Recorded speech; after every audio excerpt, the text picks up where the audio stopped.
Bharatiya Janata party ने सरकार में आने से पहले इस बात को स्पष्ट किया था कि हम नई तबादला नीति बनाएंगे और थर्ड ग्रेड के अध्यापकों के तबादले भी उस तबादला नीति के तहत करेंगे।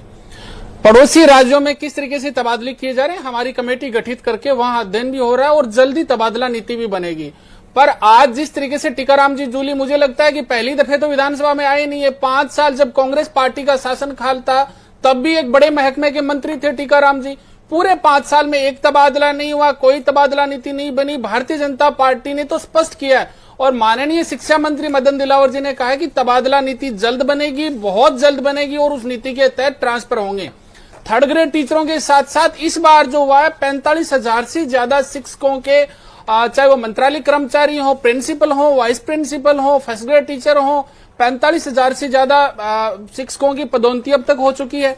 2500 स्कूलों के लिए 550 करोड़ रुपए और 3 मरम्मत के लिए और 300 भवनों के लिए सर 450 करोड़ रुपए इस बजट में 11 तारीख को जो बजट है उसी में घोषणा होगी हम खर्च करेंगे। पूरे प्रदेश में टॉयलेट हर स्कूल में कैसे हो, कैसे बालिकाओं को जो साइकिलें वितरित की हैं, किस तरीके से शिक्षा में नवाचार हो। एक वो दौर था कि अपने चहेतों को शिक्षा मंत्री जी ने कैसे बैकडोर एंट्री दी थी और डेपुटेशन के नाम पे इन्हीं थर्ड ग्रेड के शिक्षकों को भर दिया था। अब वो चीजें ऑनलाइन हो रही हैं, अब सारी चीजें ट्रांसपेरेंसी से हो रही हैं, अब शिक्षा की गुणवत्ता सुधारने के प्रयास किए जा रहे हैं। वो दौर था जब बड़े बड़े अखबारों की सुर्खियां हुआ करती थी कि 600 रुपए की स्कूल की ड्रेस की घोषणा कर दी, 1.5 साल से ड्रेसें नहीं मिली, 2 ड्रेसों की घोषणा करके सरकार सो गई थी।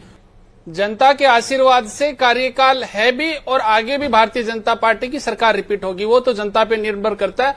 रही बात कांग्रेस पार्टी के प्रवक्ता को बड़ा धन्यवाद देता हूं हेमंत जी कि इतना अच्छा इन्होंने रिप्रेजेंटेशन दिया कि कैसे तबादला नीति बनती है, तबादला नीति बनाने के लिए क्या होना चाहिए। काश ये उस समय के तत्कालीन शिक्षा मंत्री गोविंद सिंह डोटासरा जी, बीडी कल्ला जी और अशोक गहलोत जी को ये ज्ञान की बातें बताते तो तबादला नीति बन जाती और तृतीय श्रेणी शिक्षकों के तबादलों की सौगात मिल जाती।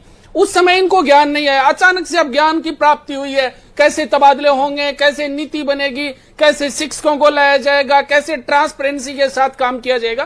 काश उस समय होता तो ये दिन ना देखने पड़ते कि राजस्थान के लोग आपको सत्ता में इस तरीके से बेदखल करें। खैर, भारतीय जनता पार्टी की सरकार ने तो स्पष्ट किया है, ठीक, माननीय मंत्री जी और मुख्यमंत्री जी ने तबादला नीति बना के और सौगात भारतीय जनता पार्टी की सरकार ही देगी।